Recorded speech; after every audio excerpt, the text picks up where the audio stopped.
Live everywhere. Daily Co's Radio on netrootsradio.com presents David Waldman. Kagro in the Morning Show.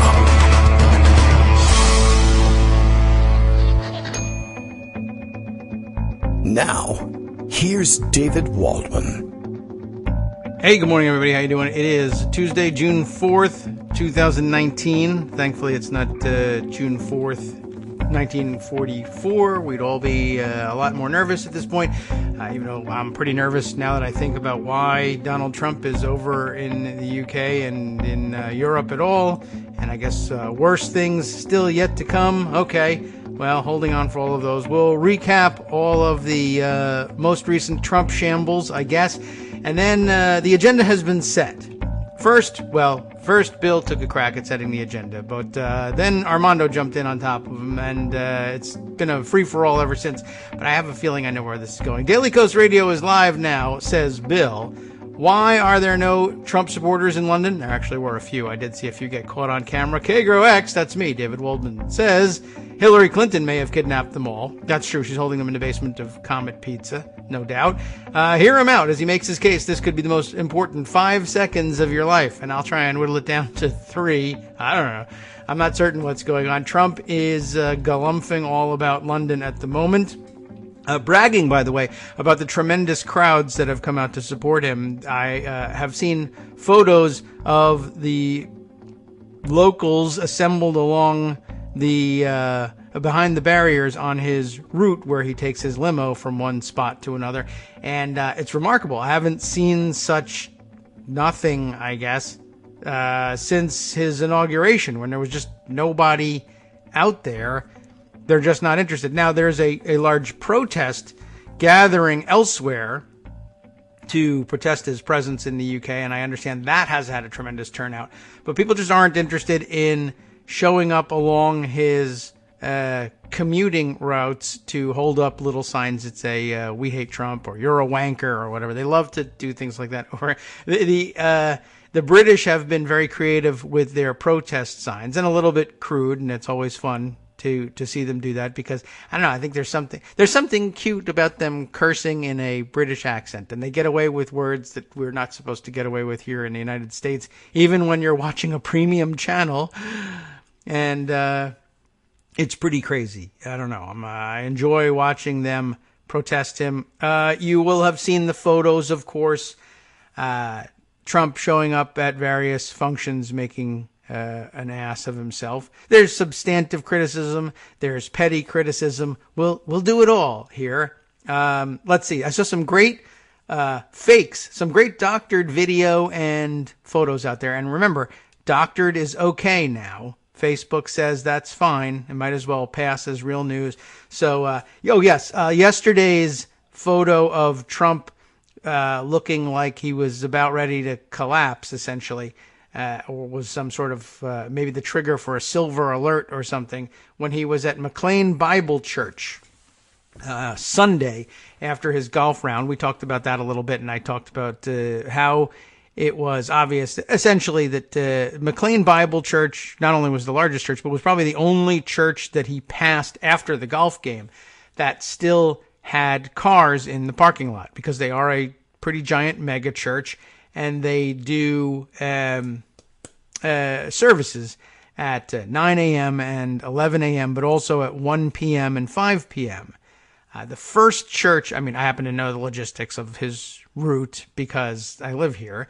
The first giant church that you pass on what is, at that point, eastbound Route 7 is Capital Church. So it's a large thing, large facility, and you could probably go in there and find lots of people, except their services were over with. They do a 10 a.m. Sunday service, and I think that's it.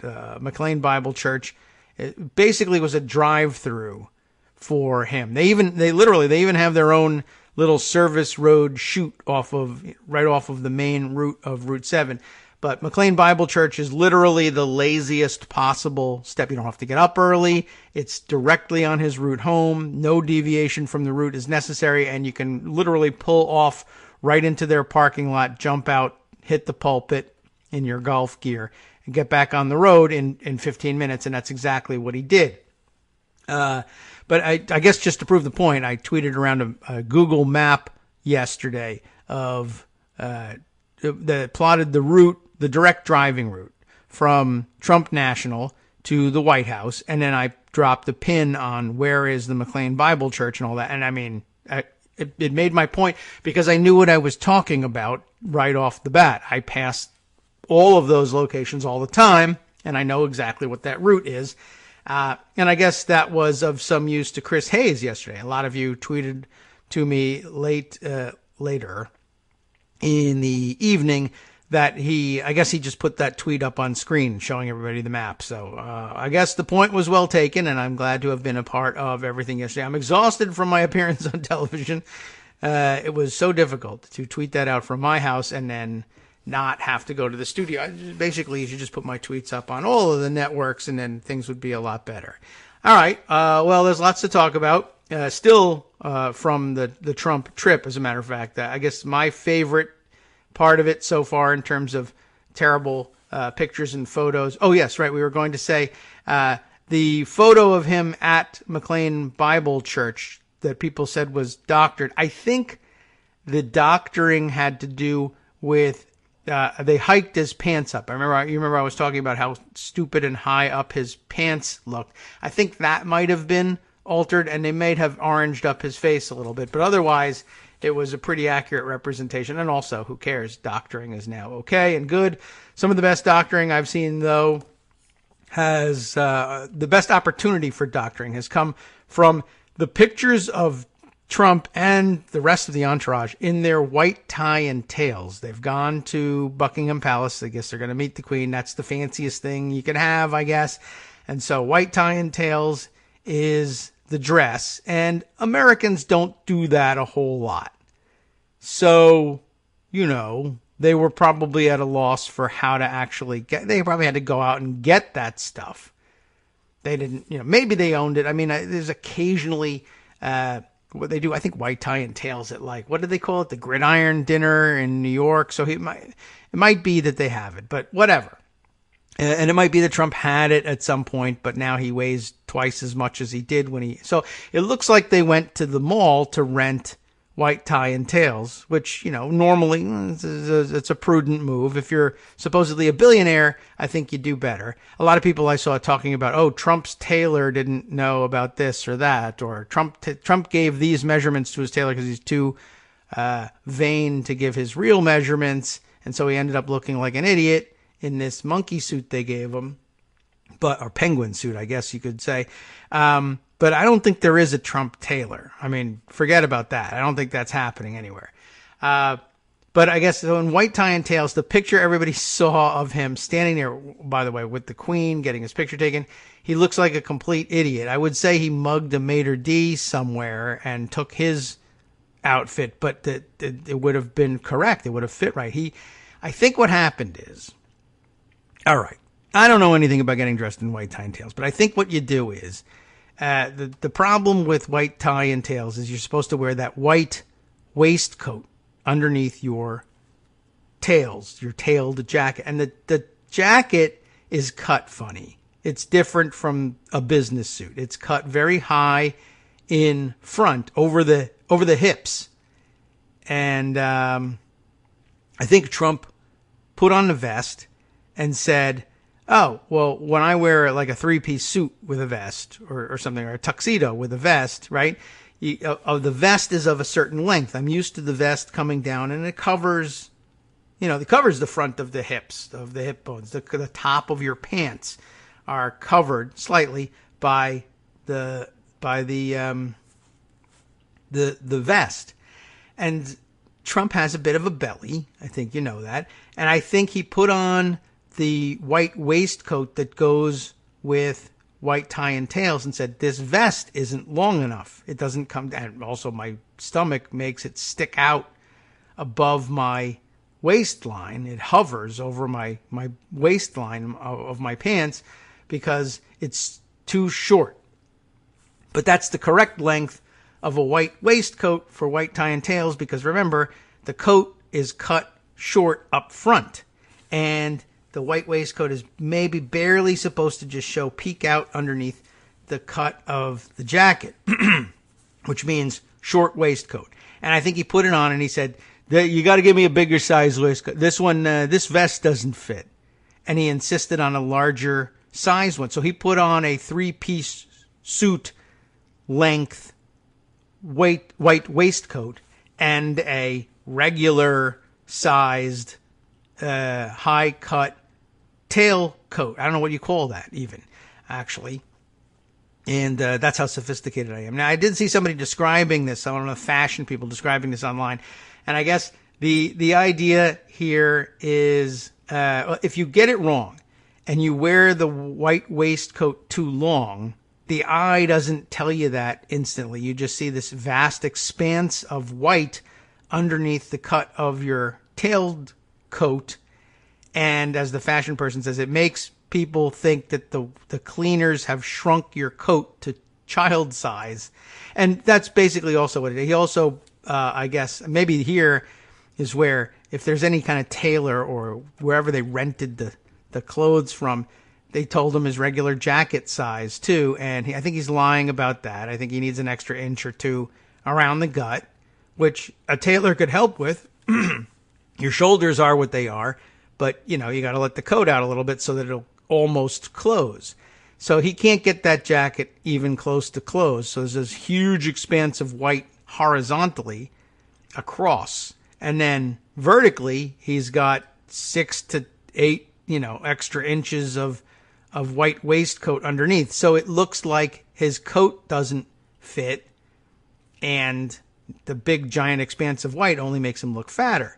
So he looks like an idiot and a schlub. And actually, in those photographs, you can see Eric Trump is there laughing, or he's grinning in the background. He's probably laughing. He's probably chuckling about, isn't it funny, my dad is the president of the United States getting his picture taken with the Queen, as opposed to he looks like an idiot at the time.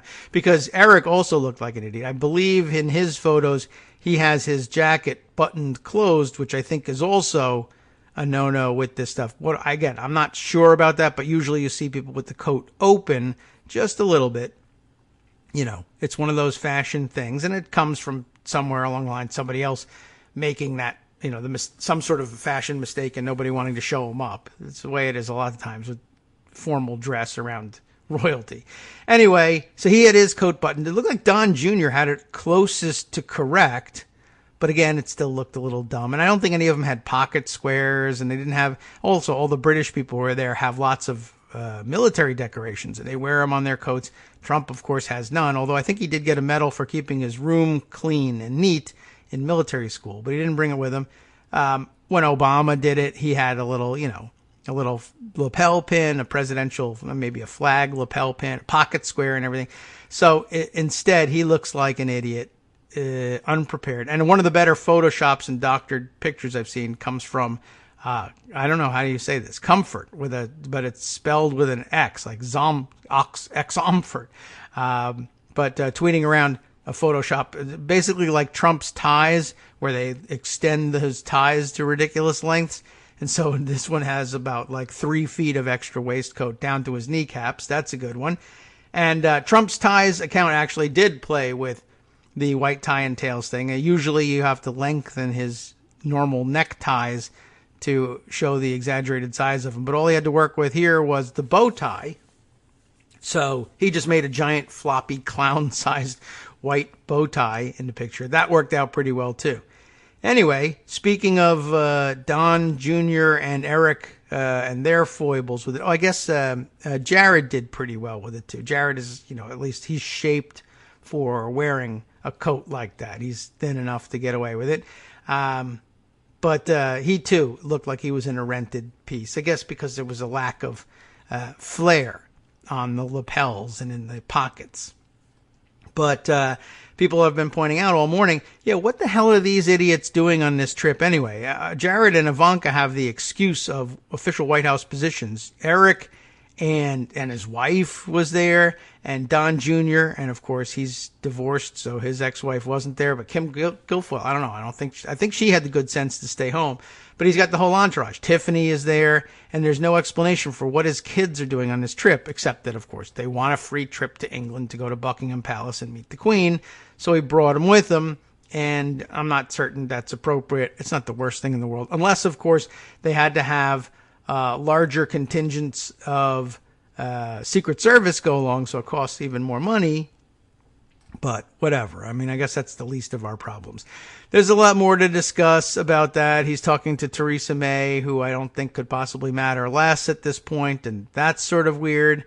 The business portion of this visit is going to be as much a embarrassment as the tourism part. I saw him reading his speech too yesterday, reading like a third grader basically, and Camilla Parker Bowles Windsor, I guess now, rolling her eyes while he's reading, just looking around the room like, I can't believe this guy can hardly read. She apparently gave a wink to somebody in following Trump in, welcoming him to Buckingham Palace, and that apparently went viral.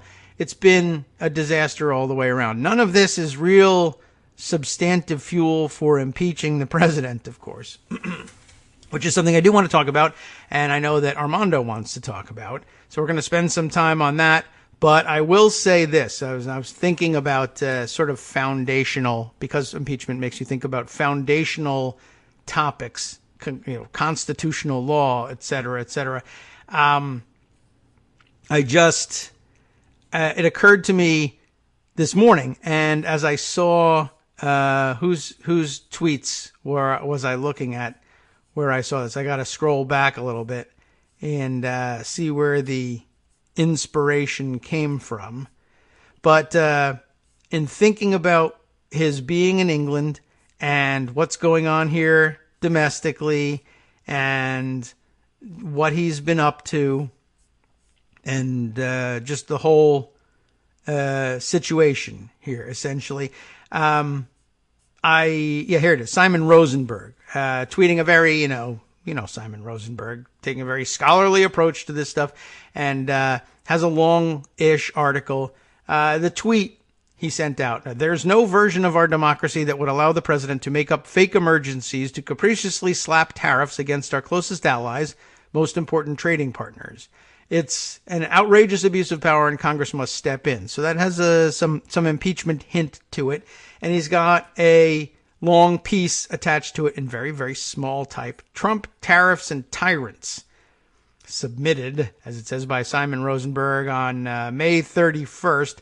And it's not that long, but for those of you who like the too long didn't read summary, he's talking about the president unilaterally declaring emergencies and punishing people with tariffs. And of course, he's not punishing the people he thinks he's punishing us. And it occurs to me that what you're talking about here is unilaterally imposing tariffs without consulting with Congress and over congressional objection in some cases.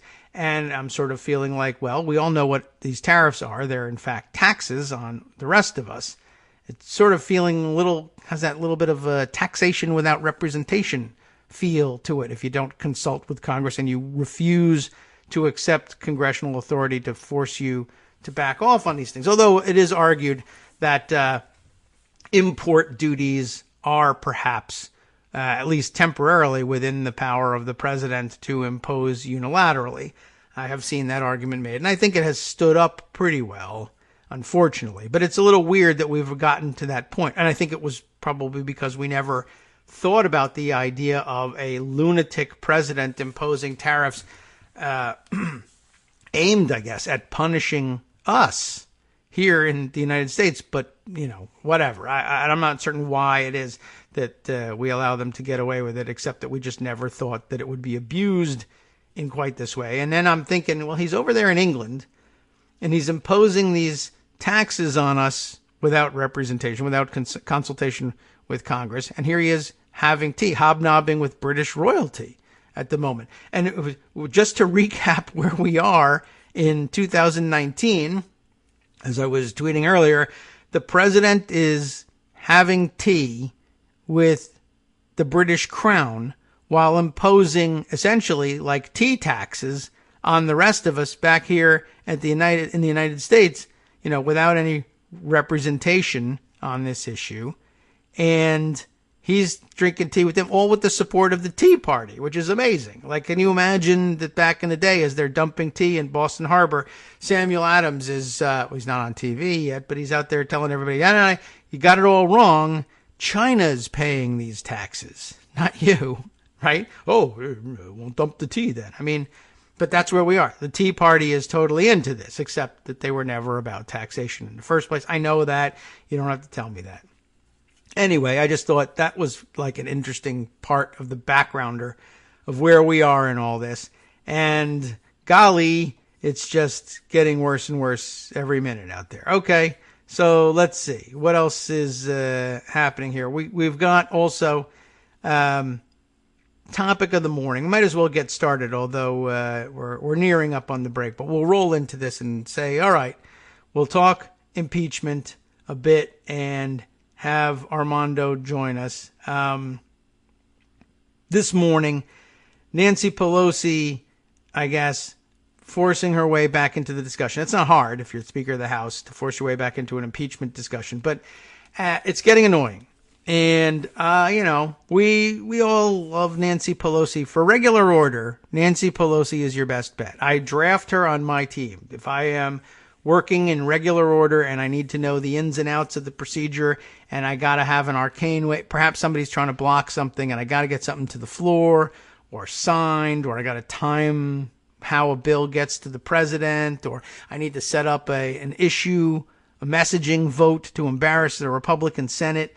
Nancy Pelosi is my go-to on that. Does she know what she's doing when it comes to constitutional hardball, breaking the norms and twisting arms, Republican arms, and trying to, bring the public along on something that usually isn't done?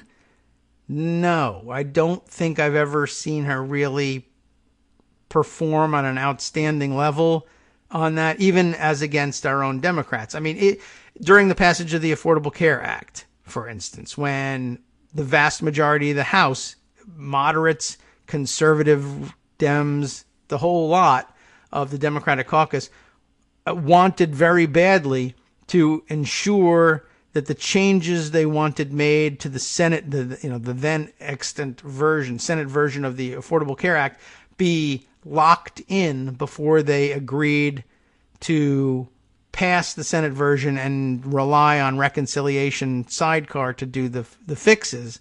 How do we know the Senate's going to do its job? Because remember, there were Democratic saboteurs essentially working in the Senate caucus at that point. Lieberman was going to do anything that he could to weaken this thing for whatever reason. Max Baucus, not much of a help there either. And the House Democratic caucus wanted guarantees that these changes would be made, and she fought hard.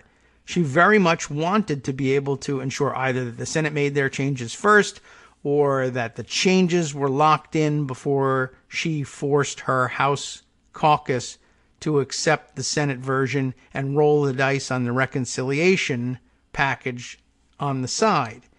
And she did not win that. She couldn't budge the Democrats in the Senate, even though there was really no real reason why the Senate had to, or the House had to go first on this bill. And the excuses they were offering, there was one very thin reason. They thought they might have screwed up the wording in the budget resolution calling for a reconciliation bill.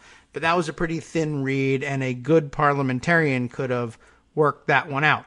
But when it comes to changing things up and finding a norm-breaking but still legal way of getting what you want done, she hasn't been stellar. She's probably better than most, but she hasn't been stellar. And so this, we mentioned the other day, hey, it was really upsetting to watch you say things like, oh, well, if you want to have an impeachment inquiry, that means you're going to tell Elijah Cummings to go home. All the rest of the inquiries, all the rest of the committees working on investigating Trump are going to have to cease operations. You're going to tell them no. And that was just baseless. There was no reason to say that, and there's no reason to expect that that would be the case. But she said it in order to shame impeachment advocates into backing off, figuring, well, the speaker knows procedure better than I do. I'm a relatively new member, for instance. This was being, I think, leveled at Jamie Raskin, who's, no slouch on the constitutional issues or even on procedure. But he's also not been the Speaker of the House and the leader of the Democratic caucus since forever. So he figured that she knew what she was talking about. I also think there was an undercurrent too. How dare you as a progressive tell me that I have to force one of the most senior members of the Congressional Black Caucus to shut up when it's his turn. And I think there was an element of that. And I consider that, as I said, I consider that to be bullying. You use the appearance of knowing what you're talking about to come up with something that's arcane and plausible sounding, maybe to somebody else, not to me, in order to get them to back off and to shut down debate and make it look like you are, you're the master strategist here and everybody has to listen to you. And I find that to be, as I said, it's like bullying. I can't distinguish between that and bullying. And well, she's at it again. And we're going to take our break, and Armando, I'm sure, will join us either mid-break or shortly thereafter. And we'll talk about what she's up to today, because it's very much, I think, along the same lines. And there are some blanks that we need to fill in the history of who understands what around here and who ought to be listened to when it comes to pushing the boundaries and playing constitutional hardball, and maybe who doesn't really have the knack for that and ought not to be listened to, perhaps. All right, we'll be right back in 2 minutes. Hi, it's me, David Waldman, your host for Kagro in the Morning, with a brand new interruption to say thanks to all of you who support the show. Remember when I told you that our average monthly donation was about $7, for which you were getting 2 great hours of news and entertainment 5 days a week, and how that came out to about 70 cents an hour? That's a pretty good deal, except it's wrong. The math actually works out closer to 17 cents an hour. It is hard to beat a deal like that, and even harder to send your kids to college on it. Thankfully, Patreon.com makes it easy to make that work. Patreon, Patreon.com, is the simple, secure way to make recurring monthly contributions to support our show. Just search for me or the show name on the site, and they make it easy to crowdfund the show so that the power of our numbers can keep the show going for just a few bucks a month. Once again, thanks so much for all your support.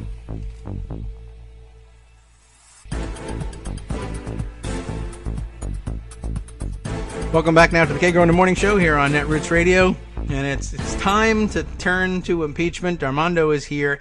As I began to set things up before the break, I am in disagreement, and Armando even more so, I think, with Nancy Pelosi. Oh no, these things happen, on how to handle the out-of-the-box stuff that falls outside of regular order, that falls into the category of constitutional hardball, where you really have to invent new procedures and justifications to get something done.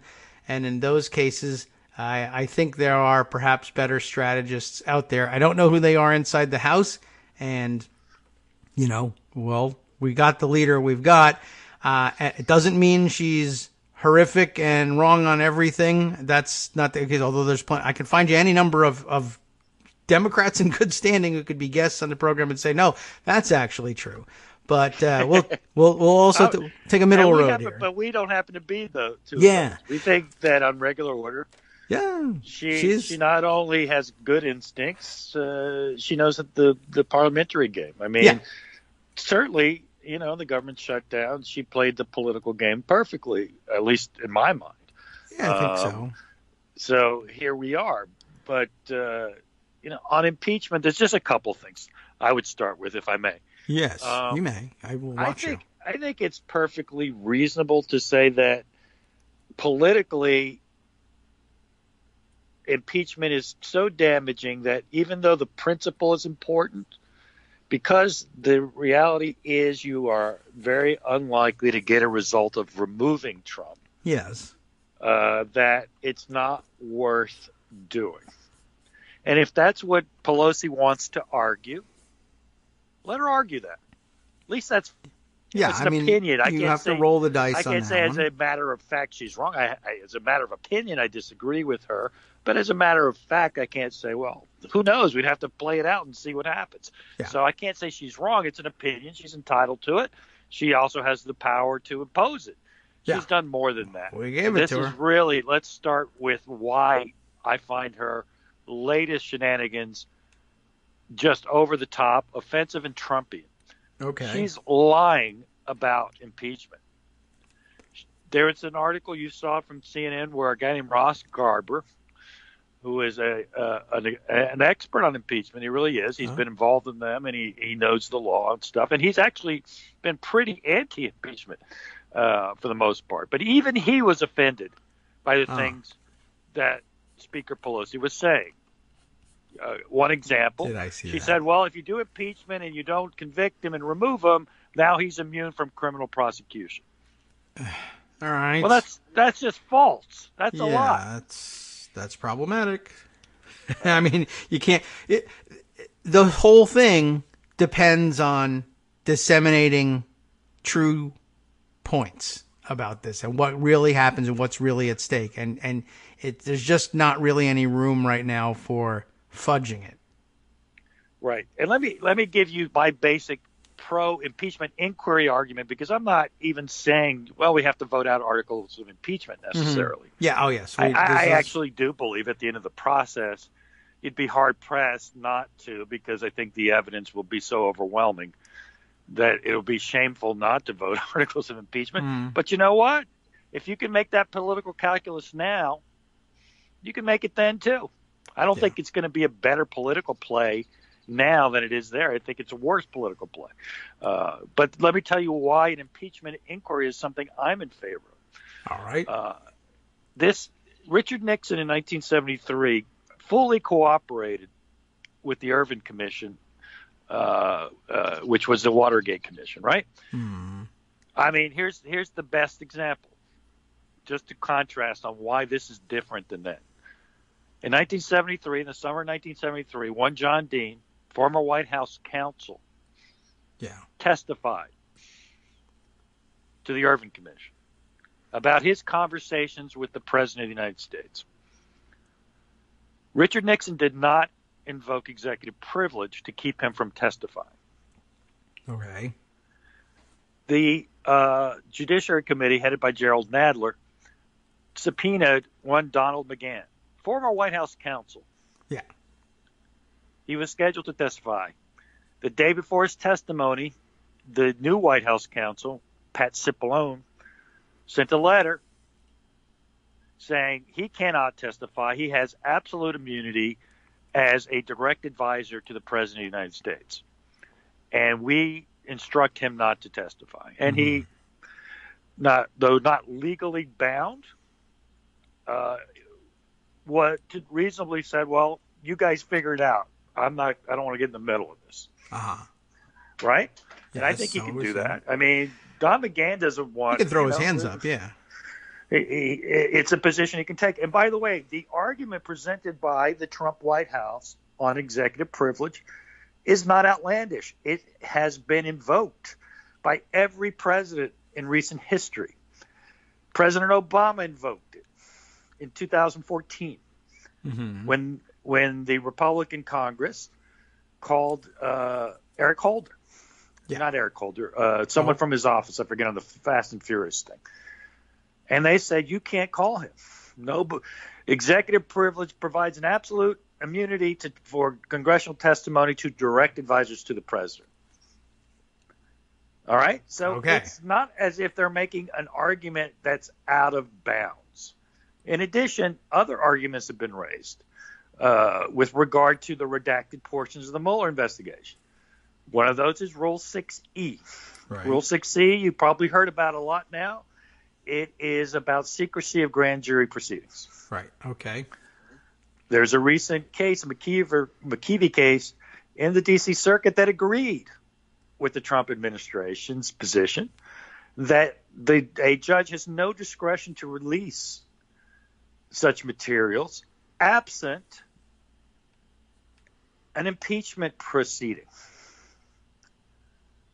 All right, yes, so my argument for an impeachment inquiry is if you're really going to try to investigate, which is what they say they're doing. Nancy Pelosi says it, but of course, as I point out, show me what you've investigated. How many witnesses have appeared?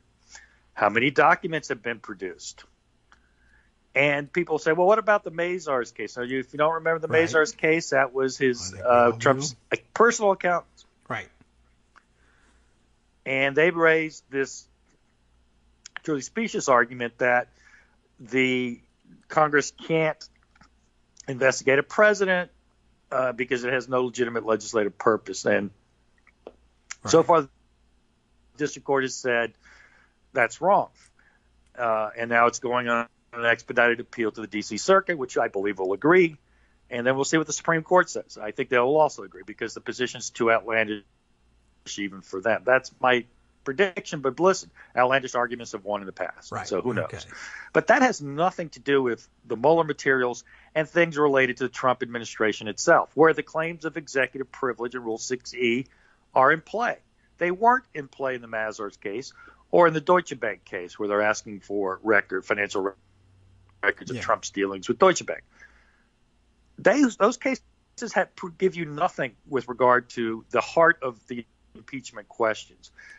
If you look at the Mueller report as the main source of that. Now, you could argue, well, there's emoluments cases and there's everything else, but no one's actually getting much on that either so far. But they should. We'll talk. But my point is your strategy, your regular order strategy. Nancy Pelosi, everyday tactician, it doesn't understand that this is a brave new world for a couple of reasons. The materials that really are needed for investigation are subject to both executive privilege claims and Rule 6E claims.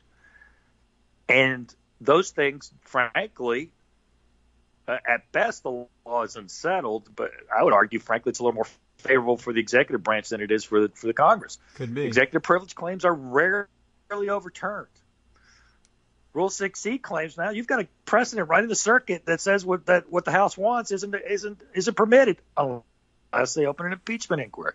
The legal logic for opening an impeachment inquiry to do investigations is absolutely clear. If you really want investigations, I just find it hard to believe that anyone thinks that anything's going to get done if you don't. Mm-hmm. In essence, you're just running out the clock, and that's fine but just be open about it. So, well, we're going to litigate these things, but we're going to, this isn't that important to us. We're going to talk about infrastructure. And if that's your political strategy, that's your political strategy. But stop gaslighting me that you're interested in actually doing a thorough investigation, because you're not. Because you don't use all the tools in your toolbox, and you're not using the main tool that is actually going to overcome everything that is going to be thrown at you. Mm-hmm. So what does Pelosi do? Because she doesn't really want to do an investigation. She doesn't really want to do an impeachment inquiry. She starts lying about what it entails. Number one, an impeachment inquiry does not mean voting out articles of impeachment. Right. You can do a 9-month impeachment inquiry. At the end of it, say, well, you know what? Everything she says now, the Senate's not going to convict him, so we're not going to go for it. Or she could say, you know what? The Senate's not going to convict him, and we don't want him to be exonerated, so we're going to do a censure resolution instead. Now, she could make all the same arguments about why it's bad politics and why she's refusing to send it to Mitch McConnell, whatever she wants to say. Yeah. She could say that 9 months from now, after 9 months of investigating and getting it all out there. Of course, she doesn't want to do that, I would assume, because she knows that the case for impeachment is going to be overwhelming after you actually do a thorough inquiry. And after you expose all this to the public, the people are going to say, oh, my God. And then the Trumpsters will be against it, and the Republicans probably still won't, but the case will be strong. Now, my view is that politically, that's the better place to be 9 months from now after you've done all these investigations. Her point of view is it isn't. Mm-hmm. Okay, fine. That's a difference of opinion. Don't lie about the process. Just state your opinion. Just state your opinion. Just say it. Now, your view is they actually don't know. So I'm kind of curious to hear your take on it, because I think she does know and is lying. You think she doesn't know.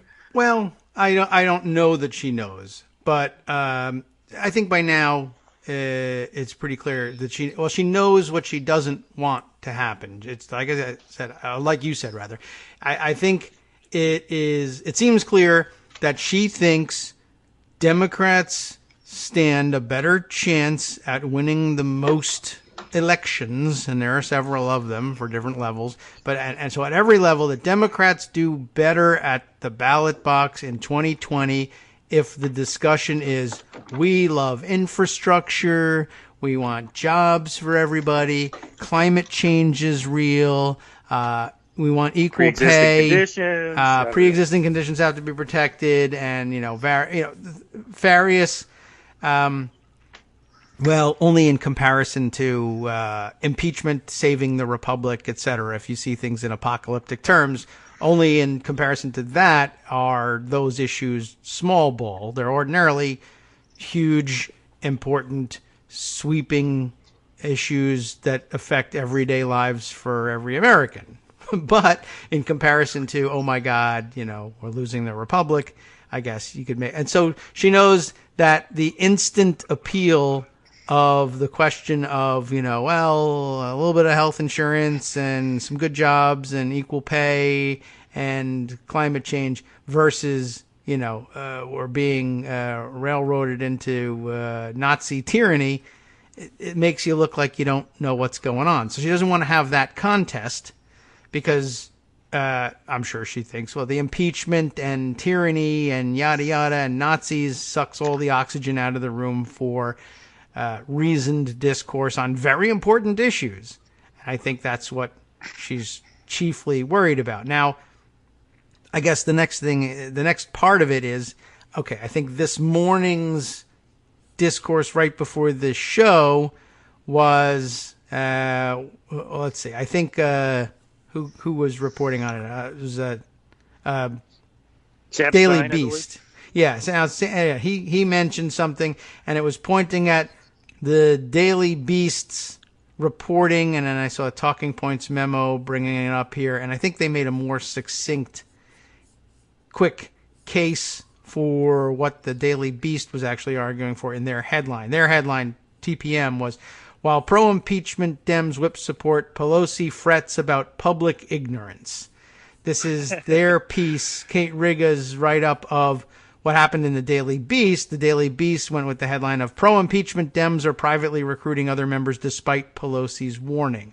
The nut of this piece here, I think they get to faster in Talking Points memo, is Pelosi apparently says that she thinks that the public is too ignorant of the realities of impeachment to understand it, and we shouldn't fan those flames because they're going to have unrealistic expectations. And she thinks that people, the broader public thinks that if you start an impeachment inquiry, that either means it is articles of impeachment and the Senate trial begins right away, or even there might even be people running around out there that says if you start an impeachment inquiry, that means Trump's no longer president. And they're going to wake up the next day and find out he is president. They're going to be angry at Democrats for saying they impeached him and they didn't. And, it's all of the scenario depends on, relatively ignorant voters not knowing what's going on. And you can find them everywhere. And it probably is, in fact, the majority of people who are at least eligible to register to vote. But it's not the truth. And you should probably be dealing in that instead. Well, let me ask you this. Yeah. Does that argument make any sense to you? It makes a certain amount of Pelosi's sense to me. argument on that. Well, her underlying reasoning for why she thinks lots of people don't know what's going on is probably relatively solid. People don't know really what's going on. Of course, they will continue not to know if the speaker continues to say the wrong thing. Well, but wait a second, because okay, she's right. They think some people think, oh well, if you impeach, that removes him. Yeah. Okay, let's say that's true. I think it probably is. Majority, 55% or 60%, whatever number of people, they probably associate the word impeach with remove. All right, fair enough. They do. And the other thing is part two, which is that, and if we do impeach and Trump isn't removed, we're going to get blamed for him not being removed. Yes. That part makes no sense. Not very much. That part makes no sense because if I'm going to blame you after you impeach, I'm certainly going to blame you if you don't impeach. So I'm going to blame you. So how does she escape blame? I mean, Mitch McConnell can't stonewall her until she does something that for him to stonewall. Right now, Mitch McConnell doesn't care. He's sitting in his office, right? Counting his money, planning his Chinese trip with his wife, and doing all those things. He's literally got nothing to do, nothing to stonewall. Right. So no problem there. So that argument is what I'm saying makes no sense. It's like, well, they're going to blame us because we didn't impeach. Well, you're not impeaching. But even if we do impeach, they think we can remove him. It's like, well, no, they're going to see that Mitch McConnell didn't remove him if you do impeach, because then it'll actually be in his court. And people will be asking, well, what are you going to do, Mitch McConnell? So I'm not even going to have a trial. How about that? Yeah, and, maybe. Frankly, I don't know what you do about that. I think he can say that. I think so. I don't know if that's really in his interest. I'm not sure who can make him have a trial. I know the Constitution says he's supposed to have a trial. Yeah. But I don't know. I don't know who gets to sue and say, hey, you have to have that trial. Well, nobody. We just found out. That'll be Mitch McConnell, right? He's the one that refused to have the trial. I mean, if that's the way he goes, I don't know that that's what he chooses to do or whether that's in his best interest. But the vote is 53, 50, 60, say don't impeach, and 40 say impeach. The indication he's giving is, I'll have a trial. I'll have it right away. It'll be the fastest trial you ever saw. And, we'll do it in a day, and it'll be done. And then we can move on and do the business of the country. And that probably comes closest to, if there's any scenario in which there is impeachment articles adopted and people come to somehow blame Democrats for not removing him, that's probably the best shot he's got at having that happen. Not because it has a basis in reality, but because it happens so fast that people don't get a chance to figure out what's going on. And if they go on television and say, oh, yeah, it's the Democrats' fault, then people will say, yeah, I guess it is. Saw it on TV. Whereas a long, drawn-out trial or a refusal to hold a trial, he has a hard time with. But the thing is, that's not what McConnell's going to say. McConnell's going to brag that he kept the president from being removed. He may. And he's going to say the Democrats wanted to remove him. And so Pelosi should be – she's arguing at cross purposes. The Republicans, in theory – because, impeachment's so unpopular, according to her, and bad politics, they're the ones that could be saying the Democrats wanted to remove him. So you can't have it both ways. Yeah, well, not normally. I think she can't. She's not very good at trying because she's embarrassed to try and have it both ways. So she picks one, and it's not working, so she comes up with different reasons for the one thing. I don't think there's any such restriction on McConnell. You can't have it both ways. Well, I'm going to try. Watch me. And then magically, oh, my God, he had it both ways. That is amazing. But here's what I don't get. Yeah. David. Why is she talking so much about it? Why she's been pressed about it a lot, I guess. Do get it. But if she doesn't want to get blamed, why is she putting herself front and center as the person who's blocking it? I don't know.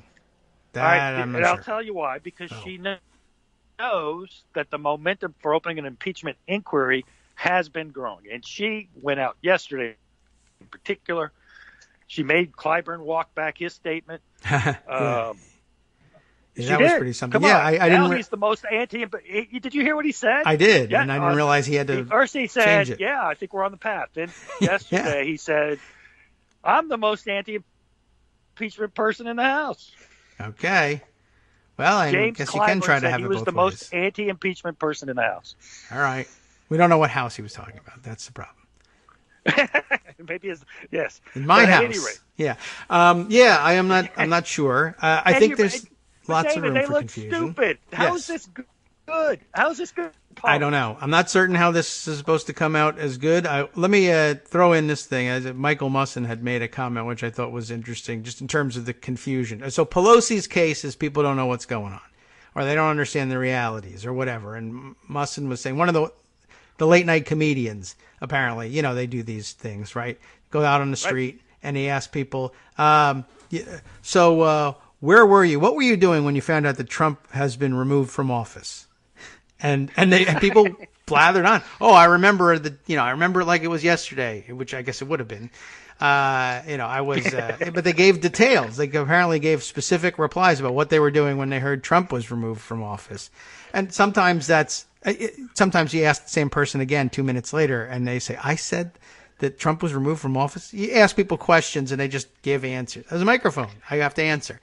So I don't know, but people are stupid. We get that. Yes. So there is that. My other point this morning was members of Congress are very stupid very often. And this, I guess, goes to my continuing point about bullying so Sam Stein tweets along with this Daily Beast story this morning. Pelosi told members yesterday that a concern of hers regarding impeachment is lack of understanding by the public. Even the educated voters she meets around the country, she said, assume that once you begin proceedings, Trump is immediately ousted from office. Now, are there such people? I'm sure there are. But what this is, of course, is setting up the argument that, you people. Now, we members of Congress know that that's not true. So you people have been on the wrong path. I'll gently correct you and then say, now, who knows what they're doing here? It's clearly us, not you. So take your cues from us. We hear you. We understand the frustration. Believe me, I feel it too. I feel it every day. He's doing everything he needs to do to be impeached, but there's this other issue. But just trust me. I have a secret plan, maybe. Whatever it is. But it's all about we know what we're doing. As she's speaking to members of Congress, remember, you're going to be out there as the authorities. They're going to confront you about it, and they're going to assume that you know what you're talking about. Now, you need to turn to me to know, and I will tell you this wrong thing, and that wrong thing, all of which are, supposed to convince you that impeachment's a bad idea politically and whatever other reality you want to use to analyze it. I just wanted to make the point, you got to keep in mind that very often those members of Congress are ignorant of the very same things. And as it turns out, either the same thing is true of the Speaker of the House, or she's just lying, preying upon the ignorance of, yes, even members of Congress. I was pointing out the other day, and so I have the examples more or less at hand. I had to say this morning, please keep in mind that members of Congress themselves don't always understand what impeachment is and what the related, oversight powers that they have actually do. And I remember Ellen Tauscher, who's now deceased, I believe, if I remember correctly. But when she was in Congress... She is, David. Don't speak ill of the dead. Go ahead. All right. Well, I'm just telling you what happened. Look, anyway, but when Ellen Tauscher was in Congress, she was a fairly senior member. And I remember the time, I pulled up my old diary about it from 2007, July 29th, 2007. So that's almost, 12 years ago, almost exactly. So they were, the issue then, Alberto Gonzales and his refusal to comply with subpoenas, et cetera, and people said, you should impeach him. You should impeach Alberto Gonzales. You can't impeach the Attorney General. That was the answer. So a Daily Kos reader, Emily D., had written a diary saying that she had written to Ellen Tauscher, her congresswoman, to urge support for the impeachment of Attorney General Alberto Gonzales. And here's Tauscher's answer. She quotes the letter she got back. The Attorney General, she said, serves at the pleasure of the president in a non-impeachable office. as though there was such a thing. Unless convicted of an illegal act, the Attorney General cannot be removed from office without the President asking for or accepting his resignation. However, please be assured that I will keep your thoughts and concerns in mind as I review the circumstances surrounding recent allegations of impropriety within the Justice Department. I guess maybe we're talking U.S. attorneys here. Sincerely, Ellen Tauscher, member of Congress. To which I had to respond at the time. My post from here on is, this is a goddamn embarrassment. It really is. Article 2. Don't read very far. Article 2, Section 4 of the Constitution. The Constitution! The president, vice president, and all civil officers, you know what it is. Right. President stuff. It's a confirmable office. It's confirmed by the Senate. You don't even have to finish reading the whole Constitution to get to this. Just the first 2 out of the 7 articles, it will tell you exactly what is the deal. You don't. Some people say, well, there's nuances, etc. All right, there isn't, and it's now widely known as a fact. But this was a relatively senior member of Congress, a member of the California Democratic delegation, and a close ally of Pelosi's, just flat out to a sitting member of Congress. No, you can't impeach an attorney general because reasons. And here's some official sounding reason, a non-impeachable office. And did you know? And the president serves at the pleasure of the president. Very official sounding. And no, wrong. Just completely wrong. And I was also reminded, speaking not strictly of impeachment, but since we talk about it from time to time, inherent contempt, that when Henry Waxman, another major leaguer in terms of seniority in the Congress, the chairman then of the House Oversight Committee, who should know better the oversight powers of the Congress than the chairman of the Oversight Committee, another Democratic member, another good friend of Pelosi's, professed to have zero idea whatsoever that the inherent contempt power even existed. He was asked about it by a constituent, and again, he said, you're making things up. You don't know what you're talking about. That's not a power that we have. And, of course, he was completely wrong. And when we come back, we can talk a little bit about that time when Nancy Pelosi totally believed in the inherent contempt power when she couldn't use it. As you get back, because it's bothering me this much. All right, well, we are back now, as a matter of fact. So, all right, hey, welcome back to the Kagro in the Morning Show. You know where you are. Let's just get right again to it. We'll have to pick up the momentum again. But this is the misinformation doesn't just come from Ellen Tauscher's of the world and Pelosi. No. Here's Josh Marshall just 14 minutes ago. Democrats should definitely lay out the case. This isn't a reply to somebody about the whole understanding what impeachment is. Mm-hmm. Impeaching or starting an inquiry really doesn't have anything to do with that, though. What? That is literally the dumbest thing I've ever heard. I don't understand what he was answering. That is the dumbest thing I've ever heard. Okay, sure. And David, I'm going to take a point you've made a million. Yeah. Oh, now I don't hear you. Okay. Do you hear me? Yeah, yes. Okay. I mean, take a point I made a million times, I assume. Yeah, a point you made a million times. Good. Do you want people to think? Do you want to persuade people that what Trump did is unprecedentedly bad? That you should be so upset with it that at the very least you vote him out in 2020, right? I do. I wish that. Yeah. Okay. What is the best way for Congress or the House to signal that? Yeah. And it is to open an impeachment inquiry. You say, this is very serious business. We're taking the drastic step in this drastic moment. Mm-hmm. You say, and I think you're right, hey, this Mueller report, it sounds bad. But how bad could it be? Democrats aren't even opening an impeachment inquiry. Yeah. They're not even thinking about it. They're actually saying it's a bad idea. So I guess it really couldn't be that bad. There's that. I mean, there's a million stories, little anecdotal stories I keep hearing. Kevin Cruz, right? He's the historian on Twitter that we are always following. He just was saying that he had, like me, he bought the same copy of the Mueller report that I bought, the Washington Post version of it that's for sale at, Barnes & Noble or whatever. And was taking a plane trip, brought it on the plane, sat down and read it. The guy next to him says, reading the Mueller report. Yeah. He's like, what is, it's published? Yeah. Yeah. Where'd you get this? Are you like in the government? I bought this at the airport bookstore, man. Well, you don't even have the to guy, buy it. It's online yeah, for free. Right. That's true too. But I bought it at the airport book. But that even better, right? I don't know. There's still some people who think, oh, online, that's a secret place that you must be talking about the intellectual dark web. But yeah, I bought this at the airport where you bought your donut. And listen, beyond that, they can buy the book. I have it now. Me too. It's a huge book. To read it, it's going to take you a long time, and it's not the most exciting reading. No. It's important to read it because it's important that the President of the United States is a crook.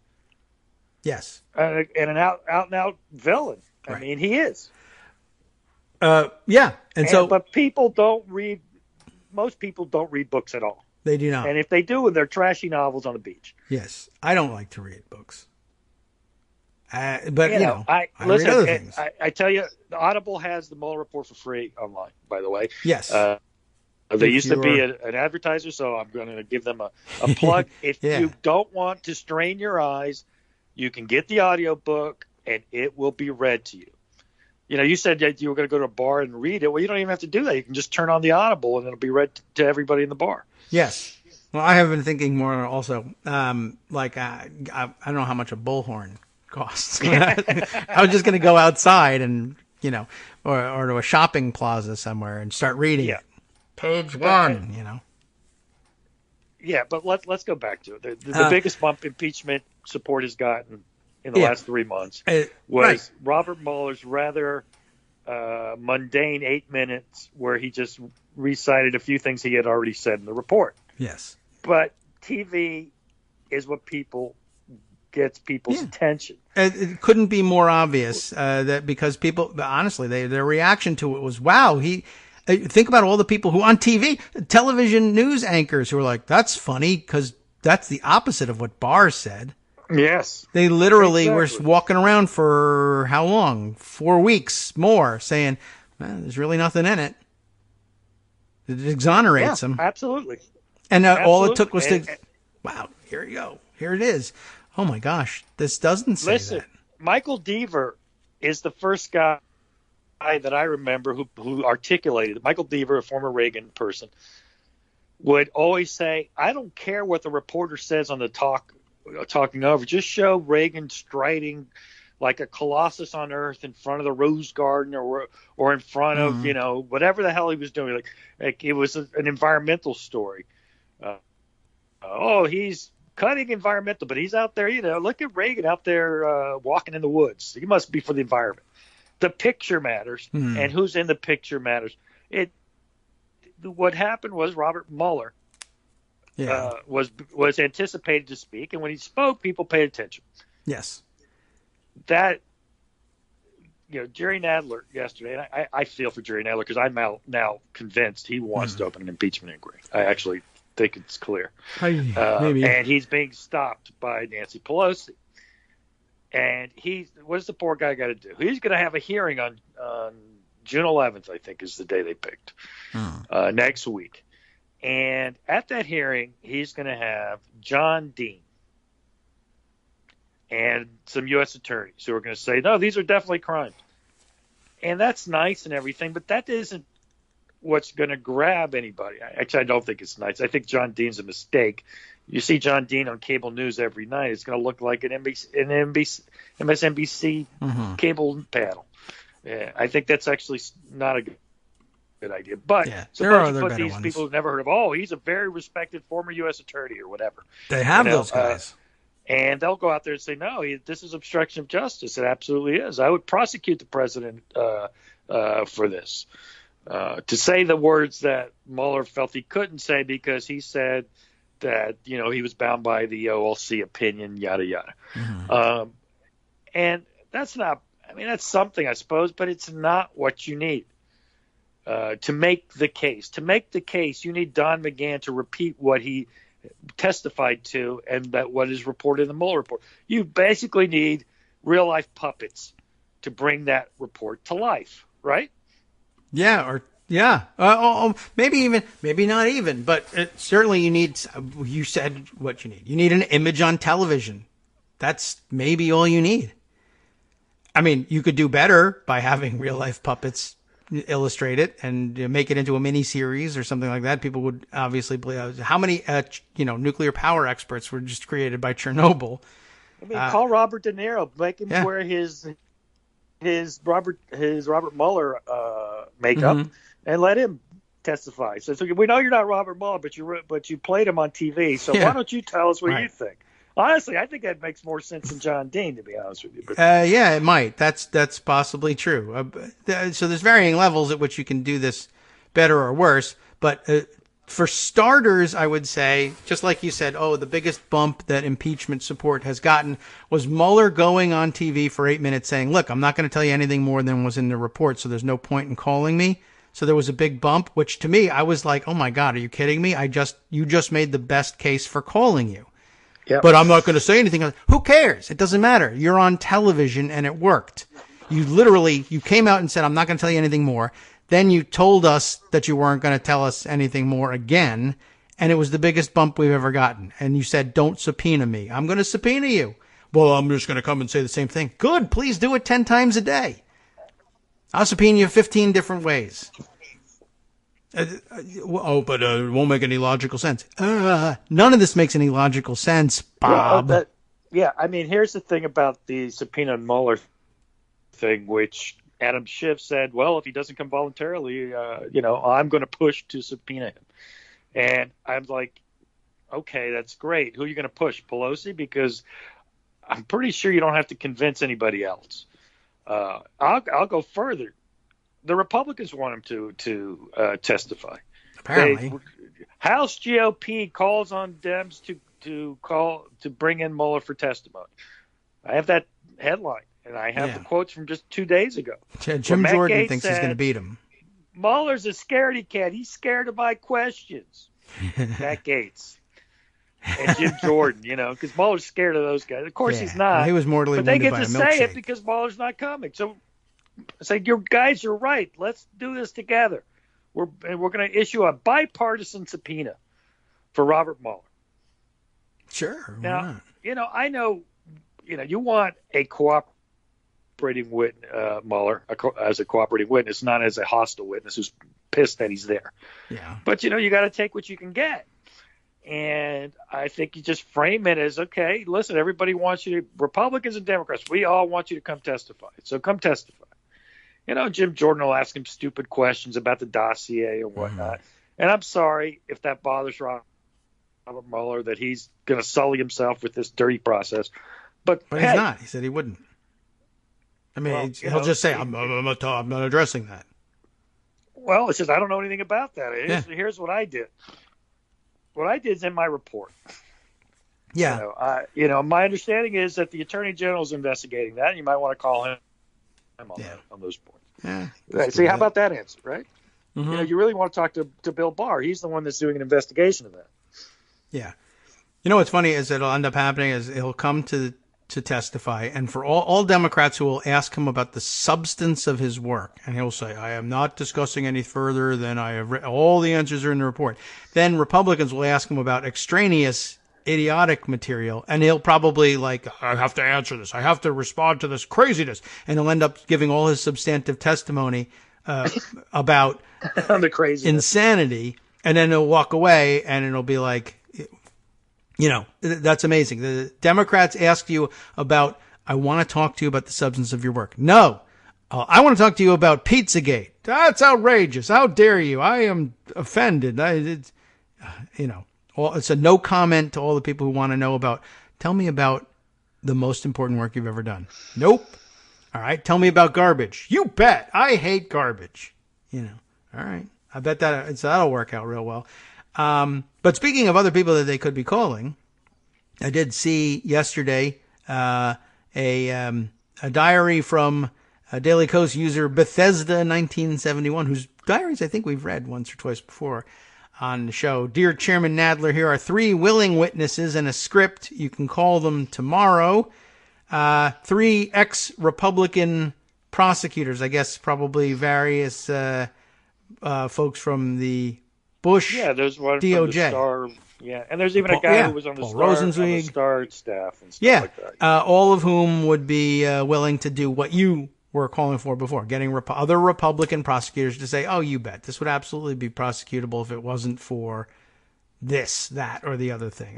These are crimes, and can't prosecute them, so fine, you have to impeach them. Okay, good. Thank you for coming. So, all right, Yeah, they've got those and the witnesses. counter witnesses, well, because listen, there's fairness, so the Republicans get to call Alan Dershowitz and Jonathan Turley and say this is a witch hunt, and the Supreme Court can stop any impeachment proceeding or whatever crazy nonsense that Dershowitz would say, because that's what Dershowitz does. He's a fool. Right. Just saying. But you've got to live through a little bit of that to get the real story out. I mean, at this point, I'm not worried about. I wouldn't even ask Dershowitz a question about the Democrats. I'd let him do his thing. I wouldn't try to rebut him. I'd say, you're a joke. I would even say, I have no questions for you, Mr. Dershowitz, but I have to say, have you no shame? Have you no shame? Yeah, and no, it's a rhetorical question. Yeah. Don't answer. Reclaiming my time. Have you no shame? Because you're a disgrace. No further. I'm done. I yield back my time. Yeah, you have 5 minutes. I guess you could say have, and then wait, 3 minutes while the green light is still on. You wait another couple minutes. No, the yellow light is on. Waiting. Red line goes on. Or even better, shame. How about asking him about Jeff Epstein? Yeah, I guess you could do that. I mean, you'll make a scene there. I think you're right. I think the better thing for the whole bit would be for Democrats to do their questioning and work their way down the line and just say, I don't have any questions for you, Mr. Dershowitz, and go to the next person. Just do that all day long. He'll get his chance to talk. Republicans will ask him to blather on. I think it would be fun for Democrats to just say, yeah, I don't have anything for you. Yeah, exactly. I said, what What's you the have point? to say, frankly, is of no value, and no one respects what you're saying. You're just bonkers. Yeah. You might as well be Q. Yep. I don't know. Anyway, you can strategize all that out, but the real key isn't so much these experts talking about these things. Though that's in the meantime, that's something. I don't like the John Dean choice, but and again, not because John Dean's bad. John Dean's actually pretty smart on a lot of these things, but he's John Dean. He's a convicted felon. He's on MSNBC all the time. You're not impeaching Nixon.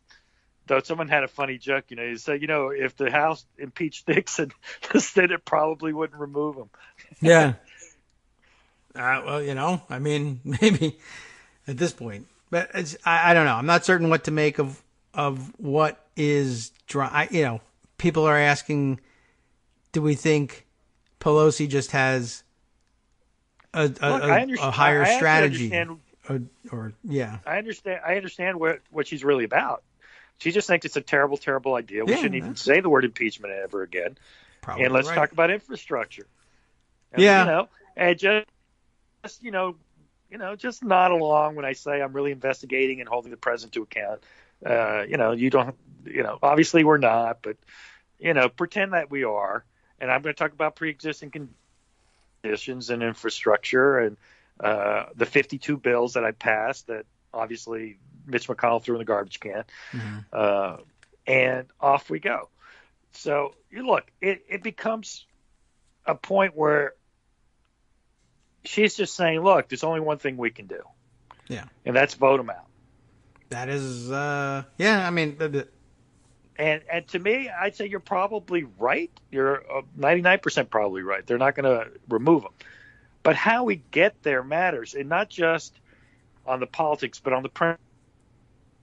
I mean, you want to go on the record so you can to say this is not acceptable. If the Republican Party thinks obstructing justice and doing all the things that are outlined in the Mueller report is acceptable, that's on them, and we'll run against them on that. George W. Bush, after the Republicans impeached Bill Clinton, ran on the following slogan: return honesty and decency to the White House. Yeah. And it worked. Now, it worked for a couple of reasons. Number one, the impeachment impact there was twofold. One, they ran for honesty and decency in the White House, And B, Al Gore ran away from Bill Clinton, which means running away from for whether you think he deserves the credit or not, the strong economy, the peace and prosperity, and all that stuff that normally you would run on. And Al Gore couldn't run on those things. And, obviously the election was stolen, but it was close when maybe it shouldn't have been close. But that's neither here nor there. For now, I just don't agree with her analysis. And when people say things to me like, this isn't her first rodeo, how many impeachment rodeos have there been? Well, lately, it seems like we have quite a few. But we had the Clinton, and we talked about the one for Bush. Yeah. I mean, and Nixon, but that doesn't go on her watch. But that's a lot of Nixon, impeachment. She wasn't anywhere near it. Right. There's not a lot of... I mean, that's too many rodeos, quite honestly. I mean, but you don't get a lot of chances. It's true. Well, what I'm saying is it's not like she does this every day. I mean, there's no special insight. In some respects, it's not like knows the arcane House rules on impeachment inquiries, if there are any. I'm not sure that there are any special rules that they, I know they adopted special rules. Yeah. In the Nixon one, and I think they probably just used the same ones for the Clinton one. And a lot of those rules are frankly obsolete because they gave the House committee powers that normally weren't available. Yes. With regard to subpoenaing and deposing by staff and things like that. A lot of technical stuff that really doesn't get to the heart of it. Yes. Whatever rules need to be, you have the votes. You can adopt them and say, okay, I want. But that's not even the heart of it. I think the heart of it to me on impeachment inquiry, and I've said it a million times, if you're really going to do an investigation, and I think you should because I think it's the right thing to do, but I also think it's the right politics, is an impeachment inquiry just is the supercharged subpoena that overcomes the things that you're going to have to overcome to get what you want to do to showcase to the American people what has happened. Yeah. And again, there's two pillars. It's the executive privilege claim, which can be overcome by the House generally, but an impeachment inquiry makes it so much easier. Most of the times it's a close call at best in the normal circumstances. In an impeachment inquiry, it's not. Because I need to know this so I know whether I should try to remove the President of the United States. So my purpose trumps yours. Mine's in the Constitution. Yeah. I mean, there's that. That's the argument, really, for opening the inquiry. And if your argument is, well, politically, we just can't, for whatever reason, get it to where we can't allow it to get to where we report out and adopt articles of impeachment because whatever your argument is, then don't. But in the meantime, you get to do a lot more. And I don't know, maybe they're worried, well, it looks even worse. If we open an impeachment inquiry and we come to the conclusion that we're not even going to impeach him, then he is vindicated. And that's a possibility. I mean, especially if you get to the point where, to anybody who's been paying attention, impeachment is now more warranted than ever, and you say, well, still not going to do it, then, you're going to be in trouble. There's going to be a lot of people who you depend on for votes who are going to say, I'm done. I'm done with these guys. I'm just not coming out. So there is that risk, and that might be what she's thinking of. But you mentioned another thing that, which you then said isn't really the crux of the issue, but does have something that we should extract from here. You mentioned that there were special rules adopted for the Nixon impeachment, similar set of special rules, slightly less expansive because it wasn't as necessary for the Clinton impeachment. And we read this article, I don't know, middle of last week, maybe a little earlier. That explained it pretty well. In that, so now after the Nixon impeachment, many of the things that they thought were good ideas for powers that chairmen should have regularly stuck around. Similarly, so some of them were around for the Clinton impeachment, but not enough of them or all of them, and so they passed a couple more special rules for the inquiry there. And likewise, there was a residual addition to the powers held by chairmen in the House after the Clinton impeachment. So I guess the smallest bore argument you could be making is, every time we're faced with this problem and we give ourselves the go-ahead, the House, which the Democrats, despite the last couple of years, the record has been kind of spotty, but traditionally over the span of nearly 50 years since Nixon and this modern Republican Party that governs as executive extremists and supremacists has come up, they have had more or less the franchise on winning that one stupid election. And even when they don't win it, they give themselves the White House anyway. And we have more or less had the franchise on the other one, where even though we win it overwhelmingly, we only get a small majority because gerrymandering. But whatever. The point is, every time you have one of these inquiries, you accrue more power to Democrats and to positions that are traditionally occupied by Democrats. Why not just on that basis say, you know what, we ought to have an impeachment every 10 years just to increase our clout? But okay, you might not buy into that one. But I mean, it's. I don't know if I could sell that argument. Yeah, I don't know. It's actually my transition back to the other thing that I was saying before. Okay, so I told you the Ellen Tauscher story. Then there was the Henry Waxman story. But just to give you the Henry Waxman background, I don't know if I got to it on the air. It might have been something I said during the break. But I got. I've heard it, so I guess I'm familiar with it. But I'll tell other people relatively quickly. I have an old David Dayen blog entry, also from 2007, August of 2007, back at his old D-Day Blogspot blog. California congressmen need to go to Congress school is this one. We all know about Ellen Tauscher. He's already talking about that one. We all know about Ellen Tauscher not knowing that Alberto Gonzales can be impeached. She cleared that one up. She changed her mind. She went back and said, oops, I'm sorry about that. Now we have a report from the LA National Impeachment Center, which I think is, just activists were pushing on this right now. So anyway. National Impeachment Center. Yeah, I mean, I think that was. I should open a national. Right, I know. I need a new one. Including a lot of my fellow 41st Assembly District delegates out there in California on a meeting they held this week with Henry Waxman. So a little quote here from their write-up of it. Towards the end of the meeting, Dorothy, is it Rake, R-E-I-K? Or unless I need new glasses, it might be R-E-L-K. Small type here. Anyway, president of Progressive Democrats of the Santa Monica Mountains, a small local activist group, I guess, urged Waxman to use the inherent contempt power of Congress to bring criminal charges against Bush and Cheney. That's a big stretch, but there you have it. And their aides, hold the hearings in Congress on those charges and then hand down the punishment, prison time.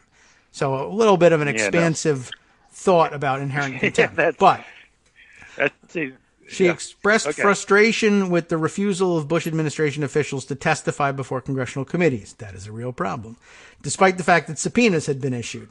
Your witnesses aren't showing up. They're ignoring your subpoenas, she said. So it's time for you, Congressman Waxman, to recognize that there's a precedent for members of Congress to initiate and follow through on criminal proceedings. And it's not clear that they're criminal, but okay. Waxman said he was unaware of the inherent contempt power. This is the real thing. Unaware of it.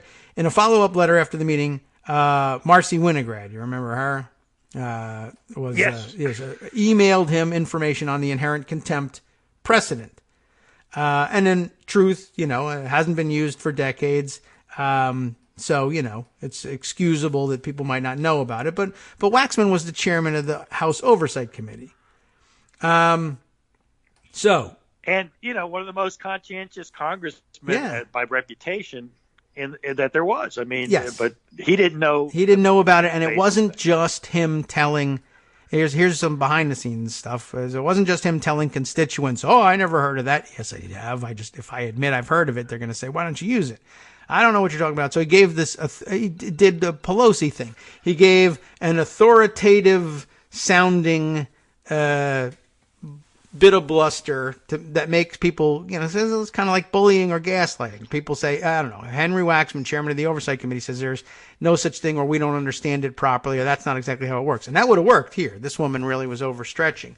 But, the idea is that everybody would go home and say, I guess I just don't know what I'm talking about. But as it turns out, this was something Waxman was using against members of Congress as well. Brad Miller from North Carolina, who headed the oversight subcommittee of the Science, Space, and Technology Committee, was having the same problem with recalcitrant witnesses and was doing some research, actually read the CRS reports and said, I have this thing. Apparently there's this inherent contempt power. Henry, you know anything about this? Nope. Never heard of it. What? Really? No, apparently not. Wasn't an act. We'll be back in 2 minutes. Hi, everybody. It's me, David. Let's change things up from the old fundraising pitch for just a minute and talk instead about how you can be a part of our show. If you've got a smartphone or any other electronic recording device, why not sit down and record a segment for us? Read us an important article and give us your take. Or read one of your own original essays, or even just give us your commentary on something you'd like to share that's important to you. Then send the file to me at kagrox@gmail.com, and I'll try and work it into the show. Short segments, a few minutes in length, are easiest to fit in. And of course, I can't always guarantee that I'll be able to play everything, but if you've ever shouted at your radio or TV about something you wish was being covered, here's your chance to change that. Make the show your own. Send your submissions to me at kagrox@gmail.com. For misuse of unappropriated funds. All right, welcome back now to the Kagro in the Morning Show. We're on Netroots Radio. Okay, so where I was going before we left off, I reminded everybody that this afflicts everybody, or the California delegation uniquely, perhaps. I don't know. Something in the water out there. Ellen Tauscher, California. Henry Waxman, California. Oh, there's a lot of Nancy Pelosi. Yeah, that's it. They're a quarter of the caucus, so it's going to happen that way. Okay. I guess that's, we didn't hit anybody else. I don't know. North Carolina, they knew. So, whatever. Yeah, okay. North Carolina. Yeah, so good job. And, all right. So, I guess another issue here is, I guess where we left off, Brad Miller then chairing the Oversight Subcommittee of the House Science, Space, and Technology Committee, running into a problem with witnesses who aren't showing or subpoenas not being honored for documentation, etc. And says, I know who I'll ask about this stuff. I have read in the CRS report. Here's what happens, right? He says, I don't know what to do about this. Picks up the phone. CRS, I need you. What can I do as chairman of an oversight subcommittee? What do I do when the administration is not complying with my subpoenas? They sent him the oversight powers manual, essentially. Here's all the things that you can do. And he's reading through it, and he gets to this section about inherent contempt. And he says, granted, it's an old thing and archaic, but, my other things aren't working. What do I have to, should I be talking about? I'll ask Henry Waxman. He's the chairman of the oversight committee. I'm just the oversight subcommittee of another committee. A lot of, in case you didn't know about the committee structures, you're on the Science, Space, and Technology Committee. They have an oversight subcommittee. A lot of them. Most regular committees have got an oversight subcommittee. That's the ones who are in charge of, we set the authorization of budget numbers for HUD at this committee. And in order to do that, we got to know what's going on at HUD. That'll be the job of the oversight subcommittee. And they do these things. So there's where Brad Miller is sitting. But I'll talk to the chairman of the committee that's major job is oversight of everything. He'll know what to do with inherent contempt and what it's all about. And he didn't. So that was kind of a weird thing. But in addition, I guess just to sort of illustrate how silly things have gotten to where we are now, and Pelosi saying, you can't do this, you can't do that, or I never heard of this, or, you people don't understand, or the public doesn't understand, members of Congress don't understand. I dug this one up too. Back in 2012, also around this time of year, June 20th, 2012, I have this piece in an old Mediaite by Noah Rothman at Mediaite. And it's Nancy Pelosi, now minority leader, House minority leader, criticizing Republicans who are holding contempt of Congress hearings. This time their target for contempt of Congress is Eric Holder. By the way, I don't remember any reporting saying, oh, you're holding contempt of Congress hearings on the Attorney General. This is tit for tat. You don't have a real complaint here. The Democrats started holding contempt of Congress hearings about Republican Attorney General Alberto Gonzales. And so you, to punish, to strike back, are holding contempt of Congress hearings about the next Democratic Attorney General, Eric Holder. It's not a complaint about substance. It's political tit for tat, which is, of course, what they said when there were inquiries. Should we impeach George W. Bush or someone from his administration for torture, illegal spying, yada, yada. Oh, yeah, by the way, Republicans are against illegal spying again. Should we be thinking impeachment? No, this would just be tit for tat for Clinton. Oh, yeah, gosh, you're right. So we won't do that. We're going to run away timidly again. Okay, so now fast forward. Democrats are back in the White House. Eric Holder is the Attorney General. Republicans are mad that they had contempt of Congress charges brought against Alberto Gonzales, and they worked, and he had to resign. So they're going to do this to Eric Holder. The setting now, fast and furious. So, asking Nancy Pelosi, what do you think about this thing happening to Eric Holder? She says it's horrible, it's horrific, it's terrible. Why? They're totally overreaching, and they shouldn't be doing this. She says, I could have had Karl Rove arrested under the inherent contempt power of the House of Representatives when I was Speaker of the House and we were trying to get him to testify and he wouldn't come and we had contempt proceedings against him. How could I have arrested him? People say, oh my God, you could have arrested Karl Rove? How? Or why didn't you? Well, the inherent contempt powers of the House, but I had restraint. And these Republicans, they've got no restraint. But at the time, it was a different point being made. But now looking back on it, a different point you would distill from this is, when Nancy Pelosi had the gavel, nobody got arrested. We talked about it. We told everybody. Henry Waxman had never heard of it. Took 3 years to convince him that there was a real thing. We got the contempt proceedings. It was John Conyers ended up having to be the one to go to court on the contempt power, the extent of the House's contempt powers, right? But it went nowhere. The clock ran out. We lost the majority, and nothing happened. Then the Republicans picked up the ball and said, oh, we can play with this toy. And at that point, Nancy Pelosi reminds everybody, I could have had Karl Rove arrested. I could have done that, but I didn't because I have restraint. These guys, they have no restraint. They'll come back and bite them in the ass one day. Oh, really? Here's the gavel. Oh, so I don't. So I have to go. This is a bad idea. No. We need to talk about infrastructure. It's funny. Every time you have this gavel, you lose your nerve. Okay, well, aren't you? This is terrible. You're bashing Nancy Pelosi. I don't know. Like I said, regular order.